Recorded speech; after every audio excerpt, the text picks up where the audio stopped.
وَلَقَدْ يَسَّرْنَا الْقُرْآنَ لِلذِّكْرِ، اور بے شک ہم نے قرآن کو نصیحت کے لیے آسان کر دیا ہے۔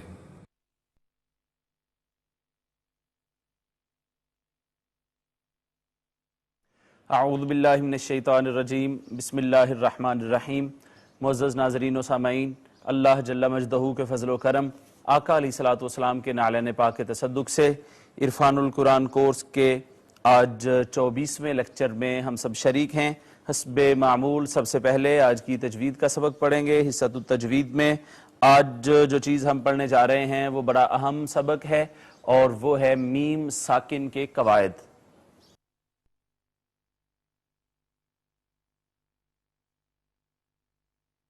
جی، میم ساکن کے قواعد ہم پڑھنے جا رہے ہیں۔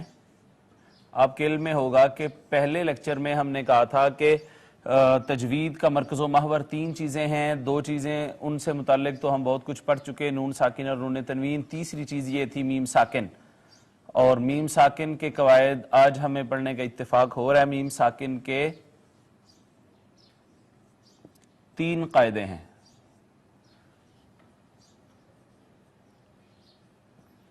ادغام شفوی،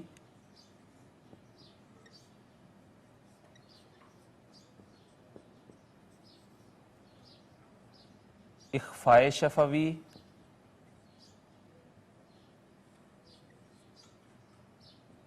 اور اظہار شفوی۔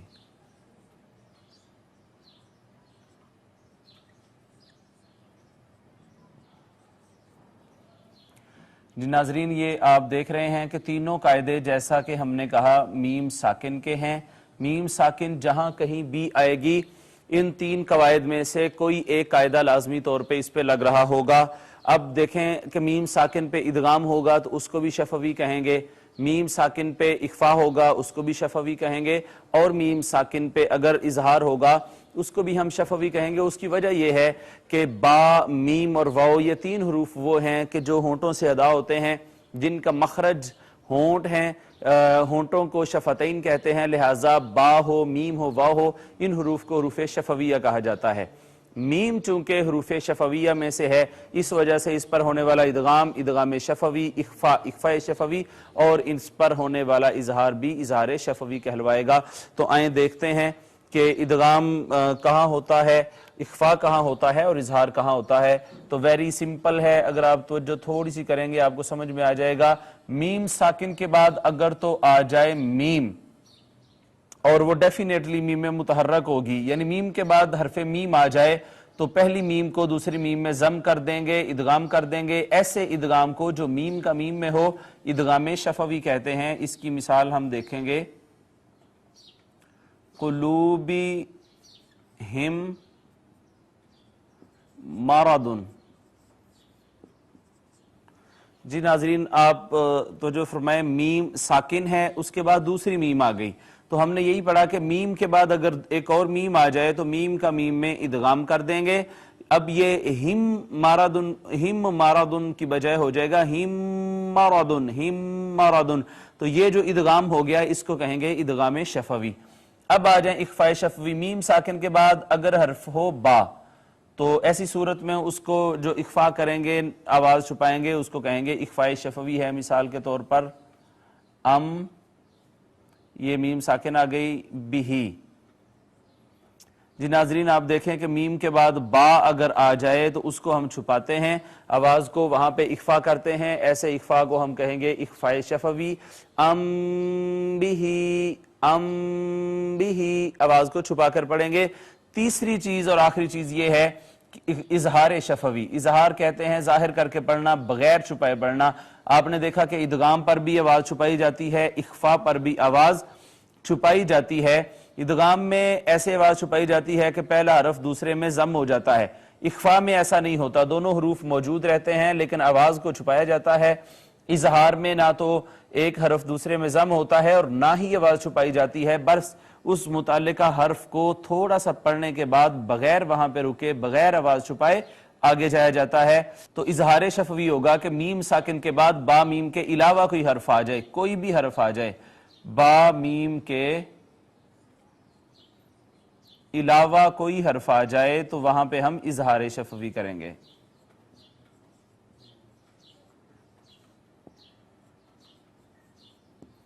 اس کی بے شمار مثالیں ہیں. اب دیکھیں لم یلد ولم یولد،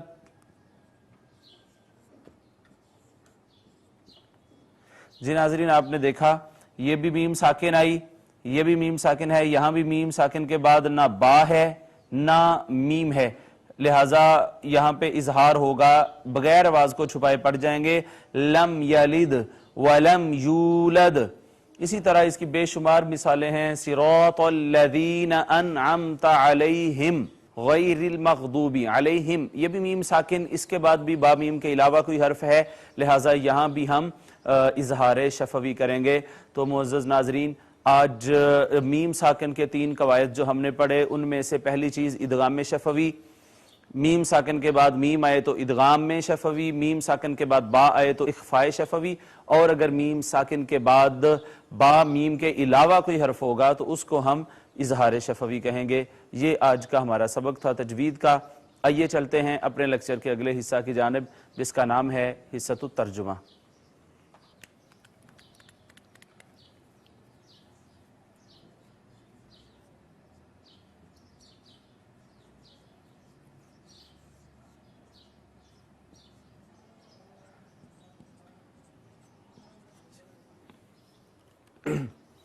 جی ناظرین سبق ہم لکھ چکے ہیں، آئیے اس سے قبل کہ ہم اس کا ترجمہ کریں، اس کا تلفظ صحیح کرتے ہیں، اس کو صحیح طور پر پڑھنے کی کوشش کرتے ہیں، اور آج کے ہمارے اس سبق میں تجوید کے جو احکام آئے ہیں ان کو دہرانے کی کوشش کرتے ہیں.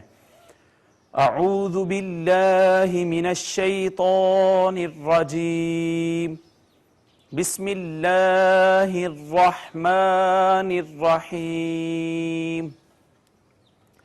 یا بنی اسرائیل اذکروا نعمتی التي انعمت علیکم. یہاں پہ آپ دیکھیں کھڑی زبر الف المدیہ صغیرہ، یہ مد منفصل، یہ مد متصل، اور یہ یائے مدہ، اس کے بعد یہ واو مدہ، اس کے بعد یہ پھر مد منفصل آ گئی. انعمت میں نون ساکن، اس کے بعد حرف اظہار عین، لہٰذا اس پہ ہوگا اظہار. یہ جو یا ہے یہ اس کا ماقبل مفتوح ہے، یہ یائے لین ہو گئی. اس کے بعد میم ساکن. حاضرین آج ہی ہم نے یہ سبق پڑھا ہے کہ میم ساکن کے بعد با میم کے علاوہ کوئی حرف ہو تو وہاں پہ اظہار شفوی ہوگا، تو یہ اظہار شفوی یہاں پہ ہو رہا ہے. وَأَنِّي فَضَّلْتُكُمْ عَلَى الْعَالَمِينَ. یہاں پہ دیکھیں نون پر غنہ ہوگا چونکہ مشدد ہے، اسی طرح یا ساکن ماقبل مکسور ہے، یہ یا مدہ ہے. اس کے بعد پھر میم ساکن فضلتکم کی، اور بعد میں با میم کے علاوہ کوئی حرف ہے، لہٰذا اظہار شفوی. اس کے بعد الف مدہ، یا مدہ. وَاتَّقُوا يَوْمًا لَا تَجْزِي نَفْسٌ عَن نَفْسٍ شَيْئًا. تو ناظرین واو مدہ ہے اس وجہ سے کہ ماقبل مضموم ہے، واو کا ماقبل مفتوح ہے، یہ واو لین ہو گئی. اس کے بعد یوم اللہ، یہ دیکھ لیں لام کے اوپر شد تھی، تو میں نے یہی آپ سے کہا تھا کہ اگر یا را میم لام واو نون حروف یرملون میں سے کوئی بھی حرف کلمہ کے شروع میں ہو، اس پہ شد آئے تو فوری واپس جا کے دیکھیں، یا نون ساکن ہوگی یا نون تنوین ہوگی. تو یہاں پہ دیکھیں ماقبل گئے نون تنوین، تو یہ ادغام بلا غنہ ہے یہاں پہ. اس کے بعد یہ لام الف لا حرف مدہ تھا. تجزی، تجزی، جیم حروف قلقلہ میں سے قاف تا با جیم اور دال. قطب جدن میں سے جیم ہے ساکن آئی ہے، ہم نے اس پہ قلقلہ کیا، یا کا ماقبل مکسور یا مدہ. نفسن عن نفس، نفسن.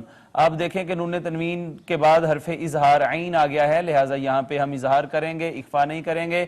عن نفس، یہاں پہ آپ دیکھیں دو نون اکٹھے آگے، پہلا ساکن تھا دوسرا متحرک، پہلے کو دوسرے میں ضم کر دیا، ادغام کر دیا، یہ ادغام متماثلین ہو گیا. اس کے بعد نون تنوین کے بعد حرف اخفا، یہاں پہ اخفا ہوگا، یا لین ہے. شیئا ولا يقبل منها شفاعة ولا يؤخذ.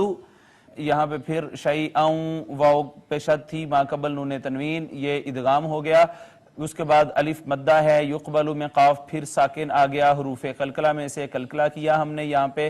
منہا میں نون ساکن کے بعد حرف اظہار ہا آ گیا تھا، یہاں پہ نون ساکن پہ اظہار ہوگا، یہ الف مدہ ہے۔ یہ شفاعت ان کا بھی الف مدہ ہے، تو یہاں بھی آپ دیکھیں واو کے اوپر شد ما قبل نون تنوین کا ادغام واو میں، ادغام بالغنہ۔ اس کے بعد الف مدہ، حمزہ کو ہم نے جھٹکے سے پڑھا، منہا عدل ولا ہم ینصرون۔ جی ناظرین یہاں آپ دیکھیں، یہاں بھی نون ساکن کے بعد حرف اظہار ہا اظہار ہوا، یہاں پہ دال پہ ہم نے کیا قلقلہ، یہاں پہ ہو گیا ادغام، اور یہ الف مدہ ہے۔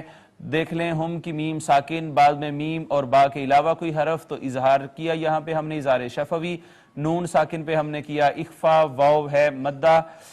وَإِذْ نَجَّيْنَاكُمْ مِنْ آلِ فِرْعَوْنَ، یہاں بھی ناظرین آپ دیکھیں ذال جو ہے یہ اس کا مخرج نوکے زبان اور ثنائے اولیاء کا کنارہ، وَإِذْ بالکل اس کو نرمی سے پڑھتے ہیں اور بغیر سیٹی کے پڑھتے ہیں۔ اس کے بعد نجئی میں یا ما قبل مفتوح، یا لین ہو گئی، اس کے بعد یہ الف کا ما قبل مفتوح تھا، یہ الف مدہ۔ کم من، یہ دیکھیں میم ساکن کے بعد ایک اور میم آئی ہے، ہم نے یہ پڑھا ہوا ہے، بلکہ آج کا ہی سبق ہم نے تجوید میں یہ پڑھا کہ میم ساکن کے بعد میم آئے تو میم کا میم میں ادغام کر دیتے ہیں، اور اس ادغام کو کہتے ہیں ادغام میں شفوی۔ اس کے بعد نون ساکن تھا، اس کے نون ساکن کے بعد آ گیا حمزہ، حمزہ کی وجہ سے حمزہ حروف اظہار میں سے ہے، لہٰذا یہاں پہ اظہار ہوگا، اور الف المدیہ صغیرہ آ گئی۔ پھر آپ دیکھیں کہ را ساکن آئی ہے، را کا ماقبل ہے مکسور، را کا ماقبل اگر مکسور ہو تو اس کو باریک پڑھا جاتا ہے، واو کا ماقبل مفتوح ہے، واو لین۔ یسومونکم سوء العذاب یذبحون ابناءکم، یہاں پہ ناظرین واو مدہ، پھر واو مدہ، پھر میم ساکن کے بعد با میم نہیں ہے، اظہار شفوی، پھر واو کے اوپر جو مد آئی ہے حمزہ کی وجہ سے مد متصل اسے کہتے ہیں، الف مدہ اور واو مدہ، پھر با ساکن آ گئی، حروف قلقلہ میں سے ہے با، جب یہ قاف تا با جیم دال ساکن آتے ہیں تو ان پر آواز اپنے مخرج پر لگنے کے بعد واپس پلٹ آتی ہے، اب نا تو یہ مد متصل ہو گئی۔ اس کے بعد کم میم ساکن پھر آ گئی، دیکھتے ہیں میم ساکن کے بعد با میم کے علاوہ کوئی حرف ہے، لہٰذا یہاں پہ اظہار شفوی ہو گیا۔ وَيَسْتَحْيُونَ نِسَاءَكُمْ وَفِي ذَلِكُمْ بَلَاءٌ مِّن رَبِّكُمْ عَظِيمٌ۔ ناظرین دیکھیں یستحیون، واو کا ماقبل مدموم، واو مدہ، اس کے بعد مد متصل، مدات ابھی ہم نے ویسے پڑھی نہیں ہے، میم ساکن اور اس کے بعد با میم نہیں، اظہار شفوی آج کا ہمارا سبق تھا، یا کا ماقبل مکسور، یا مدہ، کھڑی زبر کو الف المدیہ صغیرہ کہتے ہیں۔ دیکھ لیں ہم نے جو آج میم ساکن کے 3 قواعد پڑھے ان میں سے تیسرا قاعدہ بھی آج کے سبق میں آ گیا، میم ساکن کے بعد با آ گئی ہے، لہٰذا یہاں پر ہوگا اخفاء شفوی، چھپا کے پڑھیں گے ذالکم بلا، تو یہ ہو گیا اخفاء شفوی۔ ناظرین یہاں پہ ادغام شفوی ہو گیا تھا، یہاں پہ ہو گیا اخفاء شفوی، اور یہ ہو گیا اظہار شفوی، اور اس کے بعد یہ مد متصل ہے، مد متصل کے بعد آپ دیکھیں میم کے اوپر شد سے پیچھے پلٹے، ماقبل دیکھا تو نون تنوین تھی، ادغام بالغنہ، اس کے بعد یہاں بھی را پر شد تھی، پیچھے پلٹے تو نون ساکن تھا، یہاں بھی ادغام بلا غنہ، میم ساکن، اظہار شفوی اور یا مدہ، پھر اظہار شفوی۔ تو یہ تو تجوید کے چند احکام تھے جو آج ہم نے اپنے اس لیکچر میں دہرانے کی کوشش کی ہے۔ آئیے آج کے ترجمہ کی طرف چلتے ہیں، بہت آسان ترجمہ ہے آج کا، اور اس کو پڑھنے اور یاد کرنے کی کوشش کرتے ہیں۔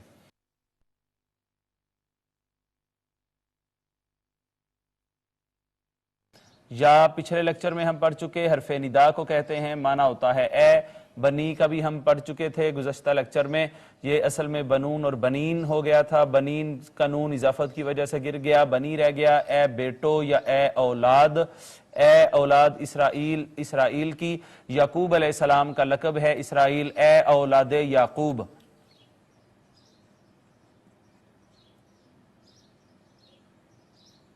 اے اولاد یعقوب، اذکرو فعل امر ہے، جمع مذکر حاضر کا صیغہ ہے، تم سب یاد کرو۔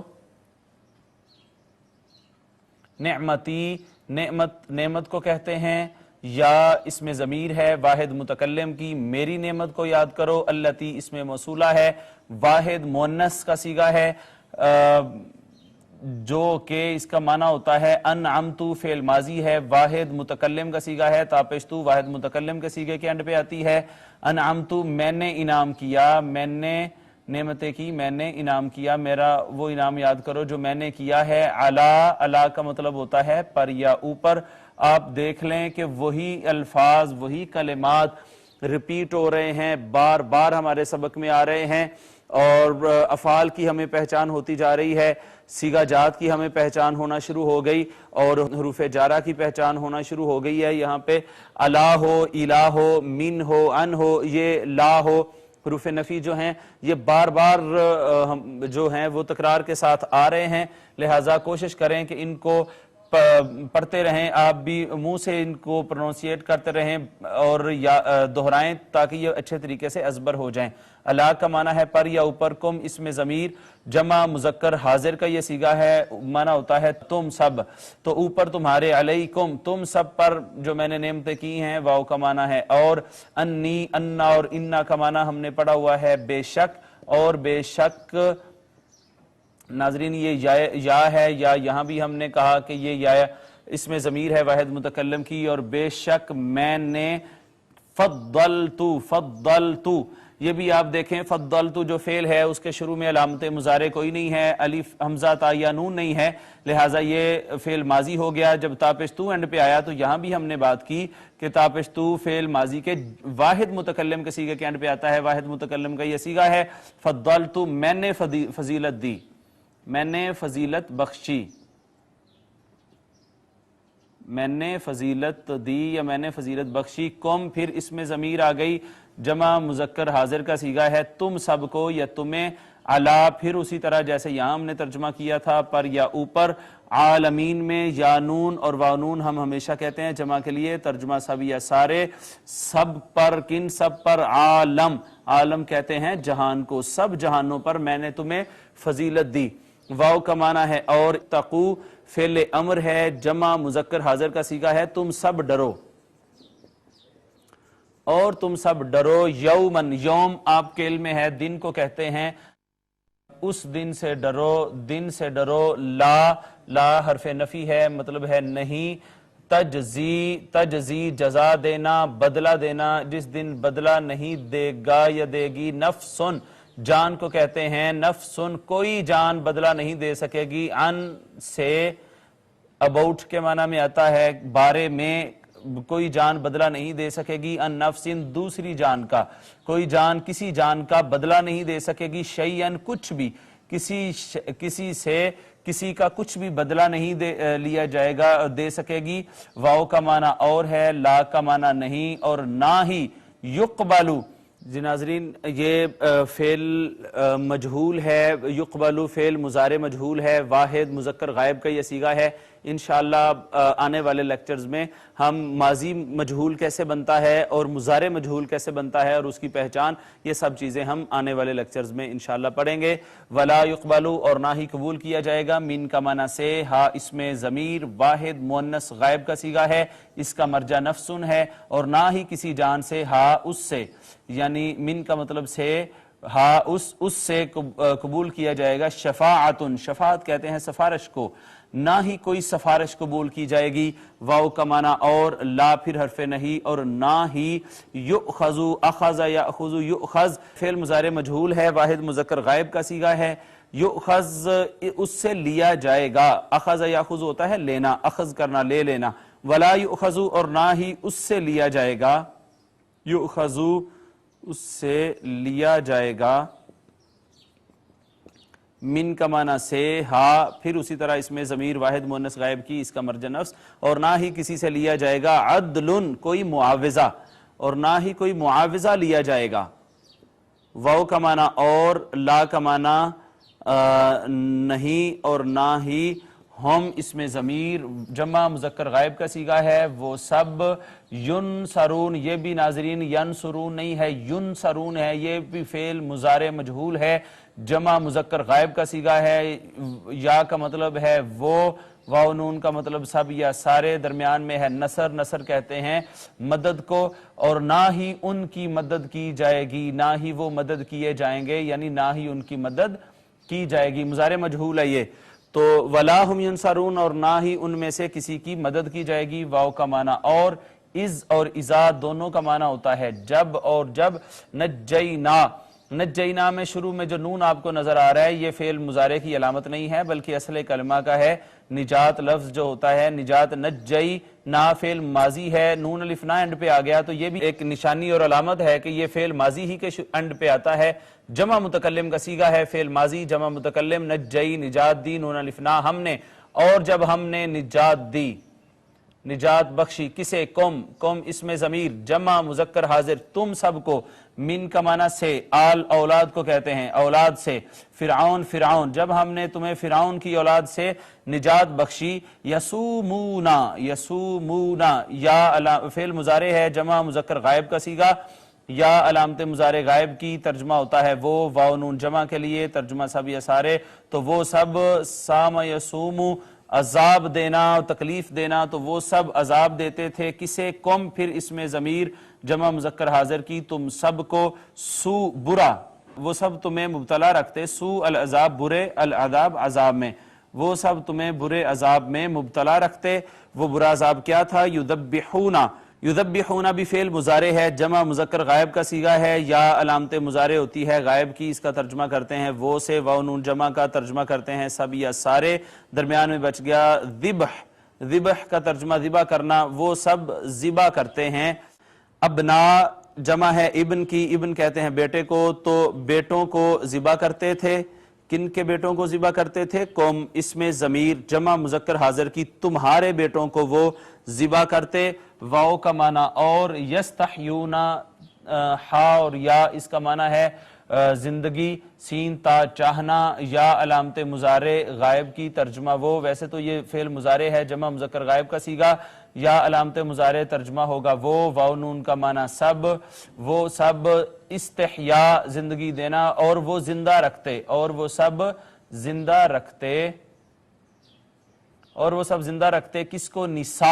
نساء کہتے ہیں عورتوں کو، خواتین کو، اور وہ عورتوں کو زندہ رکھتے، کس کی عورتوں کو؟ قوم اسم ضمیر جمع مذکر حاضر تمہاری عورتوں کو وہ زندہ رکھتے، یذبحون ابناءکم وہ ذبح کرتے تمہارے بیٹوں کو، ویستحیون نساءکم اور تمہاری عورتوں کو زندہ رکھتے تھے، وا کا معنی ہوگا اور، فی کا معنی ہوتا ہے میں، ذالکم اس سب میں، یہ ذالکا اور کم یہ اس سب میں اور اس میں تمہارے لیے بلا ان آزمائش تھی، بلا کہتے ہیں آزمائش کو، من کا معنی ہوتا ہے سے، رب کا معنی ہے پروردگار، پروردگار کی طرف سے، اور کم پھر اس میں ضمیر جمع مذکر حاضر کی، تمہارے پروردگار کی طرف سے، عظیم بہت بڑی، اور اس میں تمہارے پروردگار کی طرف سے بہت بڑی آزمائش تھی۔ ناظرین آج کے اب اس لیکچر کا ہم لفظی ترجمہ کر چکے ہیں، آئیے اس کا ایک دفعہ با محاورہ ترجمہ کرنے کے بعد اس کی تفسیر کی جانب چلتے ہیں۔ متن کو پڑھے بغیر میں اس کا ترجمہ کرنا چاہوں گا۔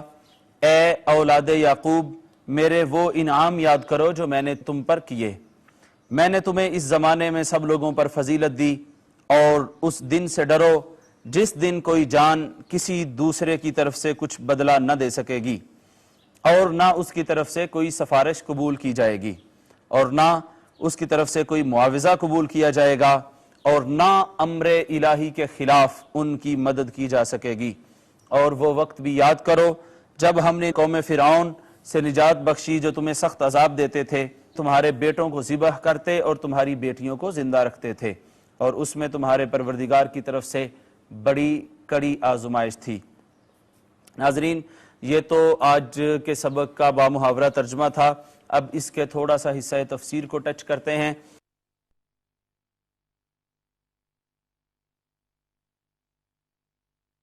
ایک تو بات یہ بیان کی گئی ہے کہ بنی اسرائیل کو جو اللہ رب العزت نے ان پہ انعامات کیے ان کی مقرر یاد دہانی ہے، دوبارہ یاد کروایا جا رہا ہے۔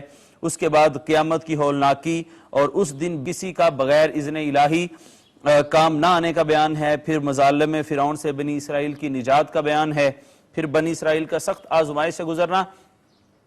الغرض یہ مختلف مضامین ہیں جو بیان ہو رہے ہیں آج کے اس سبق میں۔ تو معزز ناظرین، اللہ رب العزت نے بنی اسرائیل کو بہت سارے انعام دیے تھے، ہدایت، علم و حکمت، حکومت، یہ سب چیزیں بنی اسرائیل کے پاس تھیں، مگر تعصب کی وجہ سے ان سب نے آقا علیہ الصلوۃ والسلام کے پیغام کو ٹھکرا دیا، اسلام کے پیغام کو اور ہدایت کو انہوں نے ٹھکرا دیا، آسمانی صحیفوں میں انہوں نے تحریف اور بگاڑ پیدا کرنا شروع کر دیا۔ اس کے علاوہ پھر اپنی خواہشات کی تسکین کے لیے انہوں نے انبیاء کو قتل کیا، انبیاء کی بے ادبی کی، ان کی توہین کو اپنا پیشہ بنا لیا۔ نتیجتاً کیا ہوا کہ انہوں نے از خود اپنی فضیلت کا گلا اپنے ہاتھوں سے گھونٹ دیا۔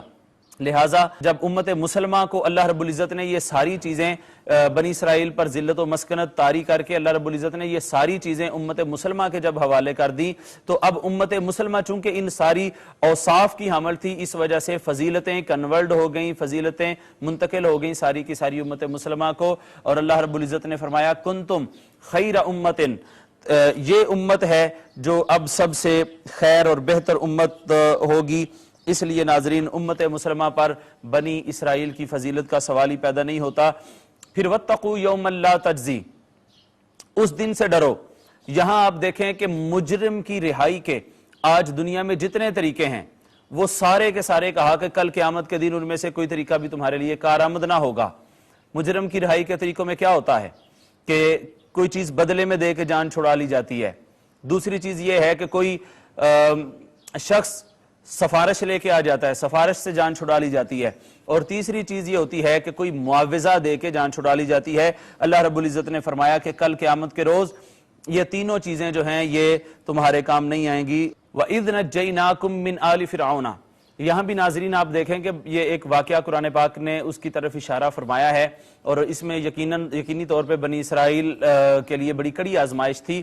ہوا یہ کہ فرعون نے ایک خواب دیکھا، اور اس خواب کی تعبیر کے لیے اس نے اپنے وقت کے نجومیوں سے تعبیر معلوم کرنا چاہی۔ واقعہ یہ ہے کہ بنی اسرائیل کے گھر ایک لڑکا پیدا ہوگا جو تمہاری سلطنت اور حکومت کا خاتمہ کر دے گا۔ فرعون نے اس ڈر سے یہ کہا کہ آج کے بعد بنی اسرائیل میں جو لڑکا پیدا ہو اس کو قتل کر دیا جائے، اور لڑکی اگر پیدا ہو تو اس کو چھوڑ دیا جائے۔ اس میں ان کا ایک مقصد تو یہ تھا کہ ان کے مرد ختم ہوتے چلے جائیں گے، اور دوسری چیز جو ان میں آئے گی وہ یہ کہ عورتیں زندہ رہیں تاکہ وہ بڑی ہو کر ہماری لونڈیاں اور کنیزیں بن سکیں۔ ایک بات اور بھی شیخ محمد ابن عبدو نے بیان کی ہے یہاں پہ، وہ فرماتے ہیں کہ ایک وجہ تو چلو یہ ہو سکتی ہے، لیکن ایک وجہ یہ بھی ہے کہ بنی اسرائیل میں کی جو تعداد تھی اور ان کی جو نسل تھی وہ بڑی تیزی سے بڑھ رہی تھی۔ فرعون اور اس کی قوم کو، قبطیوں کو یہ خطرہ ہو چلا تھا کہ کہیں یہ عدد میں تعداد میں اتنے نہ ہو جائیں کہ کل کلا ہمارے خلاف ایک مجتمع قوت بن کر اٹھ کھڑے ہوں اور انقلاب برپا کر دیں۔ اس لیے اس نے حکم دیا تھا کہ بھی جائیں اور جا کے لڑکوں کو، جو بنی اسرائیل کے لڑکے ہوں ان کو قتل کر دیا جائے، ذبح کر دیا جائے پیدائش کے وقت ہی۔ ایک یہاں پہ مجھے ایک شعر یاد آ رہا ہے ناظرین، کسی نے آج کے ہمارے نظام تعلیم کے حوالے سے ایک طنز کرتے ہوئے کہا تھا، اور کہا تھا کہ آج جو ہمارے ہاں نظام تعلیم کالجز میں اور یونیورسٹیز میں رائج ہے، اس میں کیا ہوتا ہے کہ مرد اور لڑکے جب جاتے ہیں کالجز میں، ایک ایسا نظام تعلیم، ایک ایسا ایٹماسفیئر ان کو وہاں پہ دیا جاتا ہے کہ ان میں وہ غیرت اور ان میں وہ حمیت اور ان میں وہ اٹھ کھڑے ہونے کا جذبہ ختم کیا جا رہا ہے، ظلم کے خلاف اٹھنے کا جذبہ ختم کیا جا رہا ہے، جبر کے خلاف اٹھنے کا جذبہ جو ہے وہ ان میں ختم کیا جا رہا ہے۔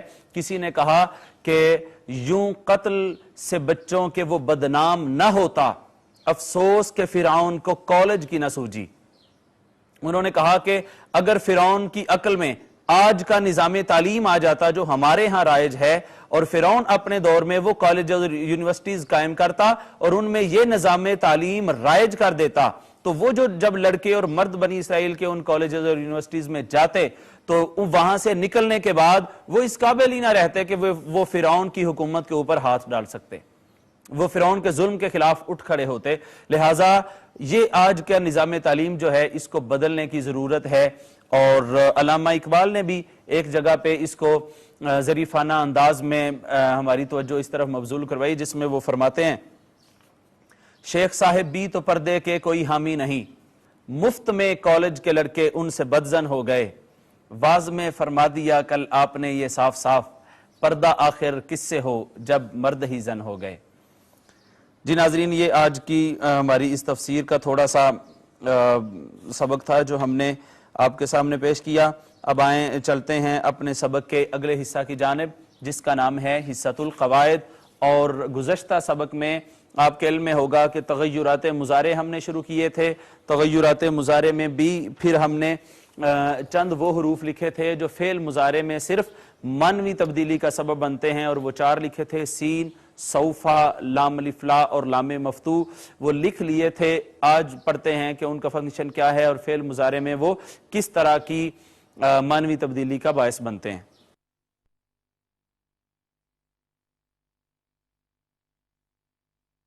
گزشتہ سبق میں ہم نے یہ تغیرات مضارع میں معنوی تبدیلی پیدا کرنے والے فعل مضارع میں جو حروف ہیں وہ لکھے تھے. یہاں ہم کرتے ہیں کہ مضارع میں قواعد، مضارع میں معنوی تبدیلی پیدا کرنے والے حروف.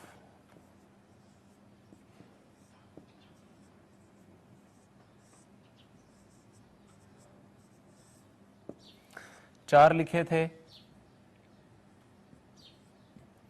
پہلا تھا سین، دوسرا تھا سوفا، تیسرا لام الف لا اور چوتھا لام مفتوح.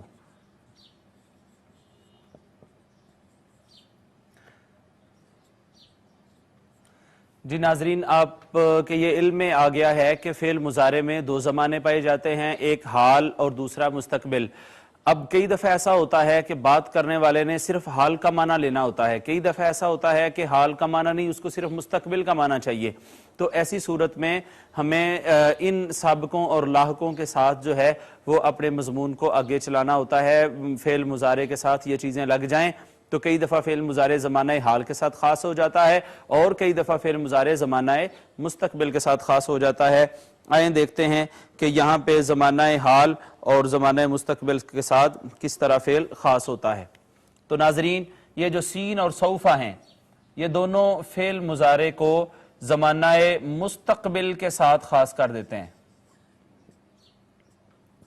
یہ دونوں فعل مضارع کو زمانہ مستقبل کے ساتھ خاص کر دیتے ہیں، ایسے کہ سین مستقبل قریب کے معنی میں کر دیتا ہے، جبکہ سوفا مستقبل بعید کے معنی میں کر دیتا ہے.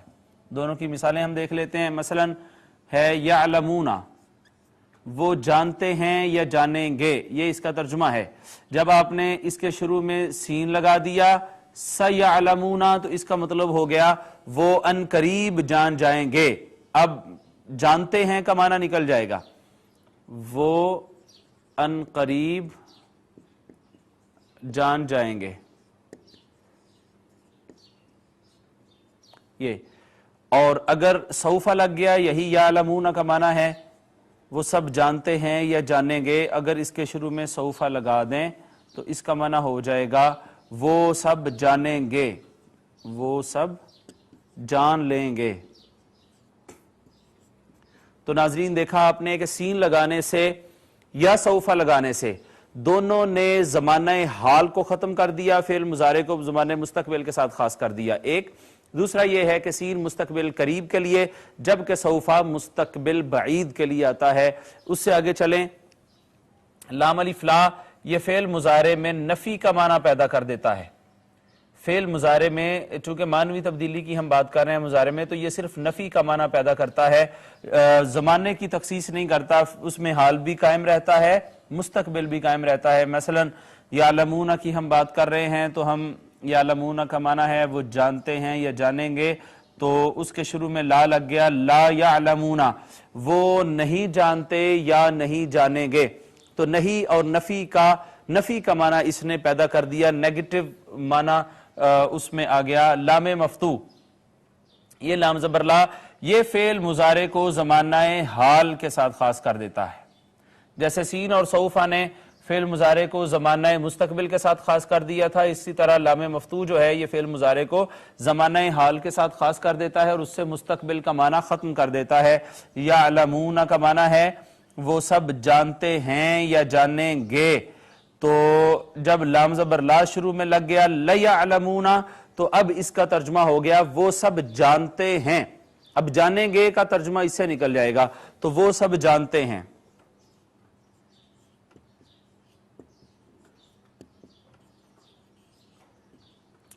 جی ناظرین، آپ نے دیکھا کہ سین اور سوفا نے فعل مضارع کو زمانہ مستقبل کے ساتھ خاص کر دیا، لام مفتو نے فعل مضارع کو زمانہ حال کے ساتھ خاص کر دیا، سین سوفا نے فعل مضارع سے حال نکال دیا، لام مفتو نے فعل مضارع سے مستقبل نکال دیا. سین مستقبل قریب، سوفا مستقبل بعید کے لیے آتا ہے، اور اسی طرح لام مفتو جو ہے وہ حال کے معنی میں آتا ہے. لام الف لا فعل مضارع میں صرف نفی کا معنی پیدا کر دیتا ہے. یدربو سیدربو کہہ دیا تو وہ انقریب مارے گا، سوف یدربو وہ مارے گا. اسی طرح لا یدربو وہ نہیں مارتا اور نہیں مارے گا، لیدربو وہ مارتا ہے. تو حاضرین، اس طرح سے یہ آج ہم نے فعل مضارع میں اور تغیرات مضارع میں سے وہ حروف پڑھے جو فعل مضارع میں صرف اور صرف معنوی تبدیلی کا سبب بنتے ہیں، اور وہ چار ہیں: سین، سوفا، لا اور لام مفتو. سین اور سوفا دونوں فعل مضارع کو مستقبل کے ساتھ خاص کرتے ہیں، اور لام مفتو جو ہے فعل مضارع کو زمانہ حال کے ساتھ خاص کر دیتا ہے، جبکہ لام الف لا فعل مضارع میں نفی کا معنی پیدا کر دیتا ہے. اس کے ساتھ ہی ناظرین آج کے قواعد کا سبق ختم ہوتا ہے. آئیے اپنے لیکچر کے آخری حصے کی جانب چلتے ہیں جس کا نام ہے حصۃ الدعا، اور آج کی دعا پڑھتے ہیں.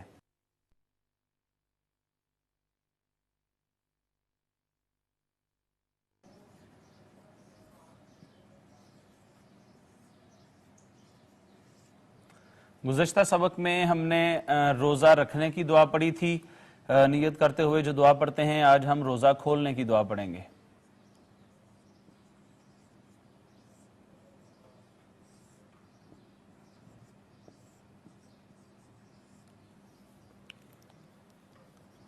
روزہ کھولنے کی یا روزہ افطار آپ کہہ سکتے ہیں اس کو، روزہ افطار کرنے کی دعا ہے.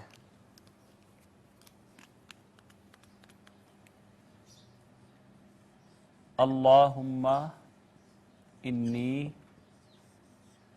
لک صمت و بک آمنت و علیک توکلت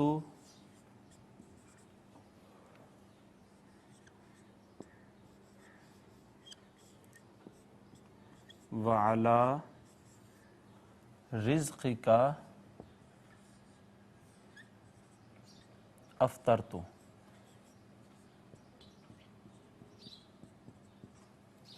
ناظرین، اس کا ترجمہ کرتے ہیں. ترجمہ بہت آسان ہے. اس کا ترجمہ ہے: اللہم، اے ہمارے اللہ، انی بے شک میں نے، لکا سمتو تیرے لیے روزہ رکھا، بے شک میں نے تیرے لیے روزہ رکھا،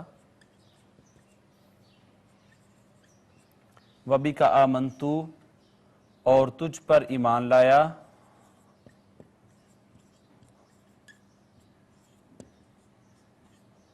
وَعَلَيْكَ تَوَكَّلْتُ اور تجھی پر بھروسہ کیا،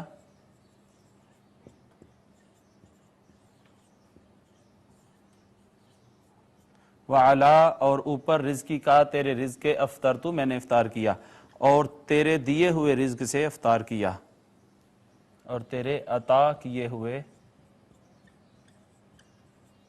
رزق سے افطار کیا.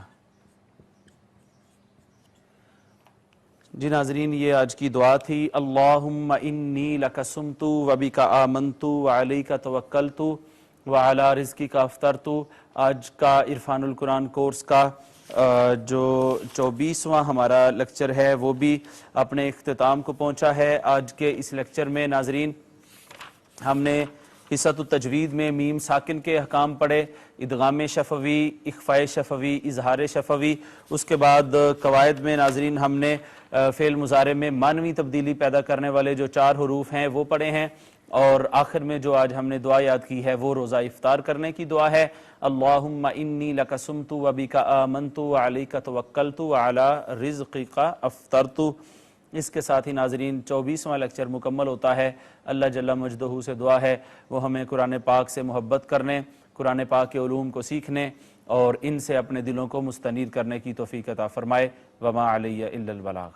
لا إله إلا هو الرحمن الرحيم الملك القدوس السلام المؤمن المهيمن العزيز الجبار المتكبر الخالق